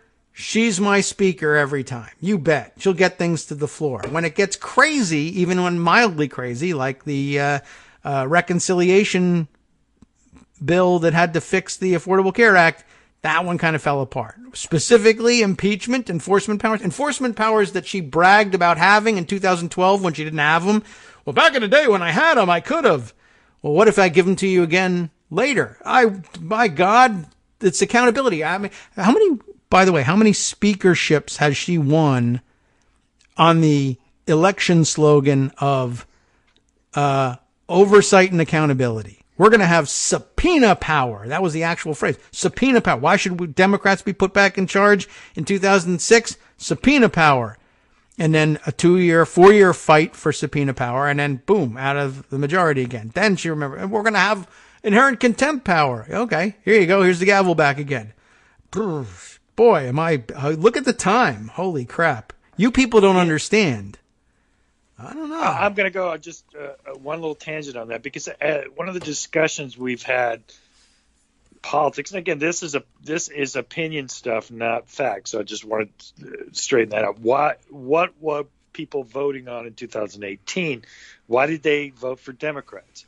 My theory has been that it was because they wanted a check on Donald Trump. And people like Near Tanda will tell me, no, but you should see what they ran on in the swing states. They didn't talk about Trump. They talked about blah, blah, blah. And, I said, they could have talked about anything they wanted, but I'm telling you why people vote. Yeah. And I feel very confident in my opinion that people weren't so immersed. If they don't even know what impeachment is, do you think they know about infrastructure spending? That's a good point. I mean, it's more relevant to their everyday life, you might guess. But yeah, also, like I said, well, look what they ran on out there. Well, okay, I understand that Abigail Spanberger ran on this, and this. And I think you're right still. People went to the polls and they said, well, what do you think? The Republican who's for Trump or Abigail Spanberger who's for infrastructure, healthcare, etc.? And at which point you say, meh, all those things are good. I want them, but I'm just whoever's not for Trump. That's what I'm doing. Exactly. Oh, but this is the campaign that won.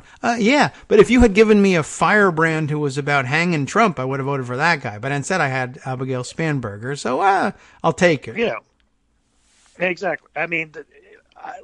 Look, I'm not saying how they got that marginal voter over here or there. Maybe they picked up 7 votes for somebody, but most of the appeal they had was they were Democrats who are against Trump. The national brand is will be against Trump. Got it done. And if you build a road along the way, great.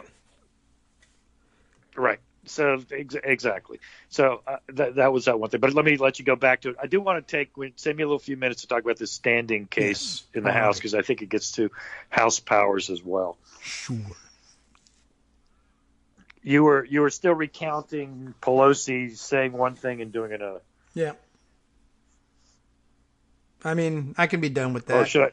Or should I go for it on this standing? Yeah, you should go. I think everybody's got the point. I'll send everybody a link to the article. You'll be able to look at it. She wasn't trying to make this point. She didn't know it would be used against her later. But yeah, I find that remarkable that every time, I don't know. When people are mad that I'm bashing Nancy Pelosi, but I gotta say that every time, I don't know, is it a coincidence that we've handed her the gavel twice? Regular order has gone beautifully. Holding Republican criminals to account has gone, let's say, suboptimally twice now. Okay. Just putting that out there. And also that one, you people are also ignorant. Nah, so's Ellen Tauscher. So's Henry Waxman. Maybe you are, maybe you're not. I can't quite figure it out for you. But I do know this. You become a genius every time you're in the minority. All of a sudden, then the regular order smashing constitutional hardball is top of mind for you in order to reject it. I stay away from those things. But you're, big talker. I could have had Karl Rove arrested. Okay? So surely no one's getting away with that crap again, right? Possibly worse. Okay, so that's my story on Nancy Pelosi. I don't think she knows. She is not speaking from the most solid of ground when she says, all you people don't understand.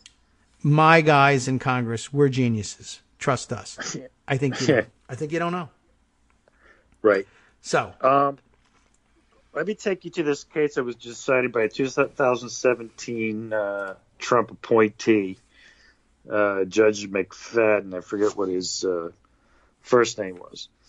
At any rate, he says the House doesn't have standing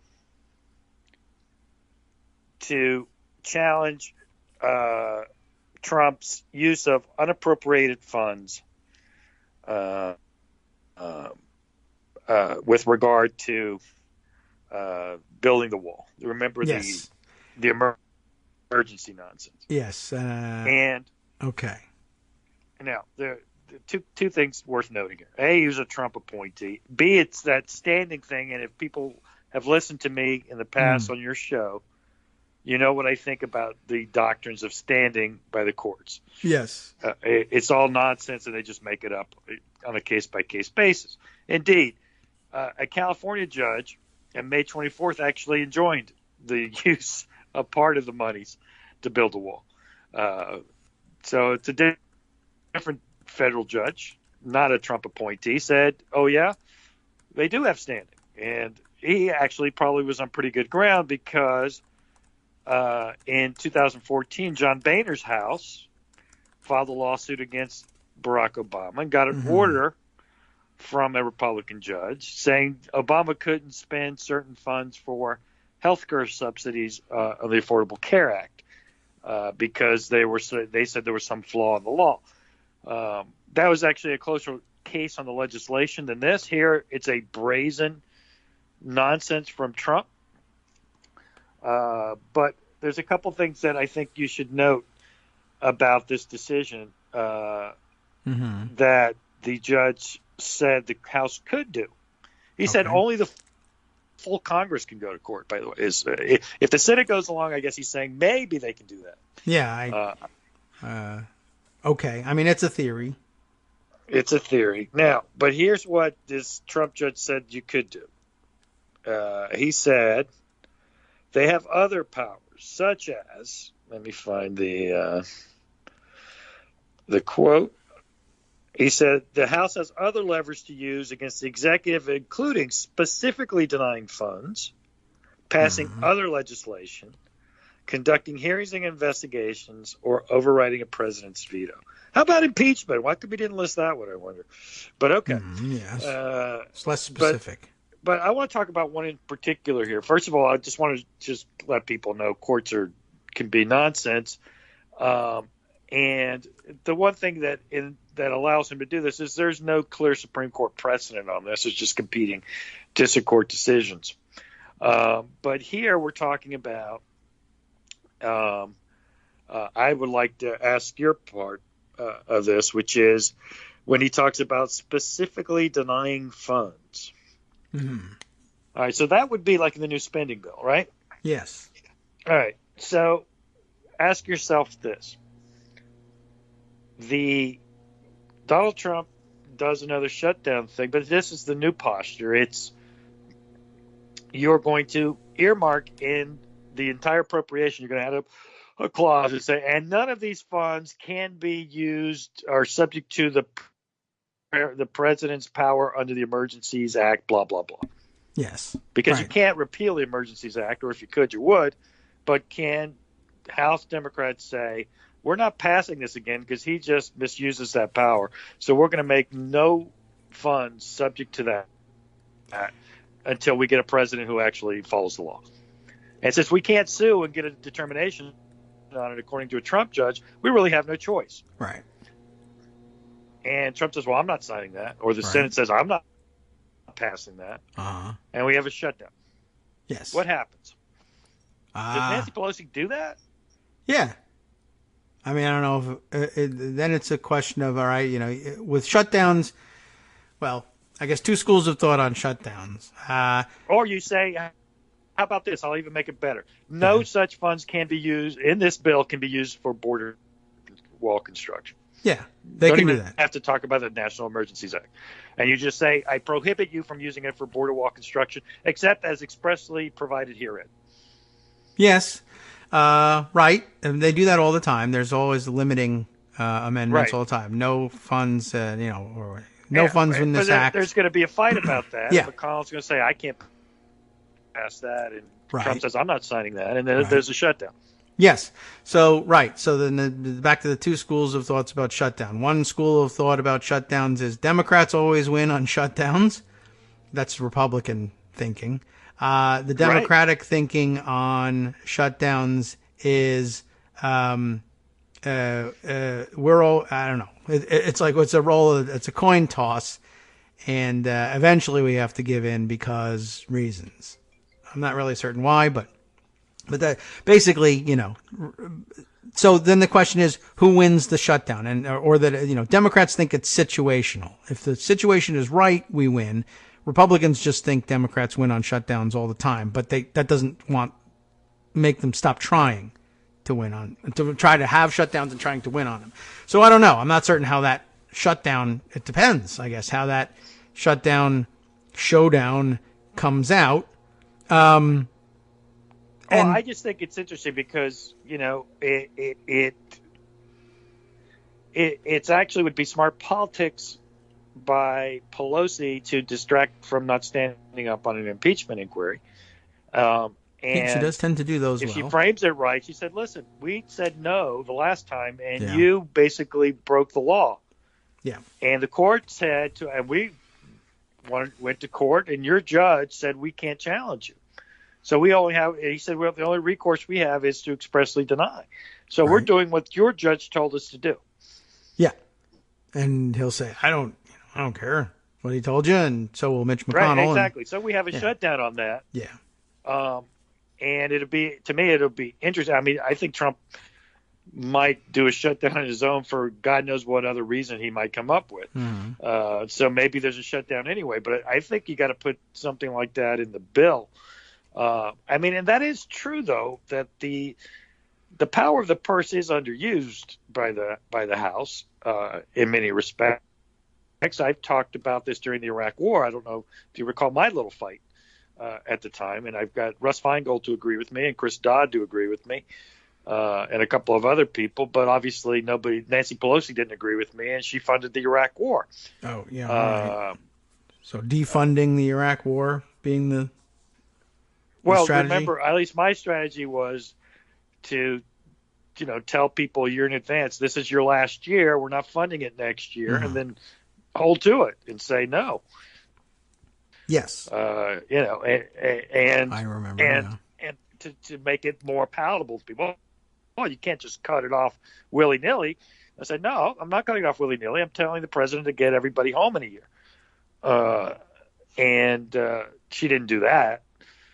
Right. So to me, I'm not sure. She did do it here because it was, as you said, it was a conventional game, this shutdown this year. It was, I want this funding in.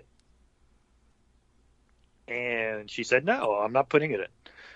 And McConnell, who had cut a deal, and remember Trump blew it up the last day.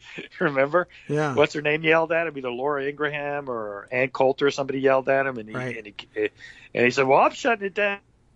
Right. And we had a month-long shutdown. And finally he caved. But he caved knowing he wasn't – he had a few billion. And I don't know exactly what's happened with that money. That's a story that's gone away, which is weird. But be that as it may, does she do this again, or does she say, well, I'm not funding it. You do your Emergencies Act thing again? I don't know. Yeah. I do think, and I guess that comes up, maybe Joan will tell us tomorrow when the next budget showdown is, but I suspect the border wall will be a big fight point again. And one of the powers that she thought she had, according to this Trump judge, is she does it, which is going to court. And she reasonably thought she had it because the same district court, not the same judge, said that Boehner had that power. Yeah. I mean, that's the funny thing. Pelosi made in normal times and under regular procedure, a decent decision. A fellow judge in, just a couple of years ago. Here it is. It's 2014. Literally 15. 5 years ago. Collier. The last president. Go ahead. I've got the reporting here. So Judge McFadden that you mentioned, his ruling, this is from the New York Times reporting on this, ruling is in tension, it's the opposite, with a 2015 decision from Judge Rosemary M. Collier, who also sits on the Federal District Court in Washington and was appointed by George W. Bush. Judge Collier ruled that the House, then controlled by Republicans, had standing to challenge spending under Mr. Obama's health care law, the Affordable Care Act. So at the time, lawyers for the House... Just to give you context, the point there was there had been a previous case where Kucinich and other representatives had filed to stop the Bush administration from doing something. I think it was war related. I forget exactly. And they were told that as individual congressmen, they don't have standing. Right. Maybe the House itself would. So that door had sort of been left open. And Collier said, well, the implication of that case was that if the House does it, it's okay. Yes. So the House, as the Republican House, sues to stop what they consider to be unauthorized spending by the Obama administration. And the federal district court in Washington, D.C. says, all right, the House of Representatives is a legit body here. They've got standing to sue to stop the president from spending money over their objection. Fast forward a little bit. Democratic House of Representatives says, remember when Boehner sued and the federal district court in Washington, D.C. said that the House had standing to block unauthorized spending? We're going to use that precedent to sue to stop the emergency declaration and the money grab for the wall. And what do you know? The Republican judge on the same court said, yeah, I remember when Republicans sued and we gave them standing. That was cool. But you're Democrats. So no, you don't have standing. So, by the way, so another great point that you've made 100 times on the show. Courts do what they want to do, even when they're not the Supreme Court, when they're supposedly bound by precedent. The woman down the hall made this ruling not 5 years ago. When Republicans wanted it. So first Democrats sue. You're individual congressman. All right, fine. Then the House sues as Republicans. Yes, you can do that. Oh, so Democrats say, I'll turn the tables on you. This will come back to bite you in the ass. Nope. We're not going to let you go ahead with that. What? What's exactly the same? What can I tell you? I'm a judge. I say no. And this is particularly true in standing cases where standing is they just make it up. Yeah. Just no other area of the law is so ridiculous than standing. And the Supreme Court's the worst. My position is still that the original ACCA case, there was no standing. Mm-hmm. No one was harmed because the law hadn't even gone into effect. Yeah. By the way, the next paragraph down in this New York Times piece is interesting, just to bring things back full circle. Judge McFadden, it says here, limited the sweep of his reasoning in one respect, saying courts may weigh in on disputes between the other two branches arising from congressional subpoenas. Using the judiciary to vindicate the House's investigatory power is constitutionally distinct, he wrote. I don't know why he got to this even. Adding that the investigatory power is one of the few under the Constitution that each House of Congress may exercise individually. It is perhaps for this reason, he wrote, that the House's power to investigate has been enforced with periodic help from federal courts. So just sort of, I don't know why he decided to drop that, but he did. It's weird that he did that, but let me actually the internal logic is nonsense. To have standing yes, doesn't mean I have the power to do something. It means I'm harmed. Yeah. Standing right. is based on good point. A particularized harm, not whether I have the power to do something about it. That is true. So that logic is just completely foreign to standing. I'm not certain why he dropped that. And he clearly thinks standing is the power to do something. And so they say, well, I want to do this as the House. And his thinking is, you don't have the power to do that, therefore you don't have the standing. And where are the lawyers in this one? Say, if it's a standing question, I'm not saying I have the power. I'm saying you do. You have the power to hear this case because I have standing. You're the one exercising power here, not me. Exactly. I mean, that's just crap. is just at least as I understand standing analysis, that's completely an interesting point. The wrong way to look at it. I hadn't. And I know I see you're running out of time. Yes. But I do think that it just goes to the questioning. People say, well, the courts are hacks. And I think that's true. But look what he just said. Yes. And I think actually, let me take another point at it because we're running out of time. The question of the independent power of the House to investigate. The House also has the independent power to impeach. Yeah. So an impeachment inquiry is also strengthened by that. That is true. So I thought I'd bring it back around to that. I don't really know why he went in that direction, except that he misunderstood things. No, it's clearly dicta. Yeah. It has nothing to do with his decision. Anyway, it was fun to see him do that. And all right, we got to wrap things up, hand things over to Justice Putnam. Let me say, just before I go out and summarize what he's got up for you, I almost forgot this one. Those of you who spent any time over the weekend reading the Mueller report, remember all about George Nader.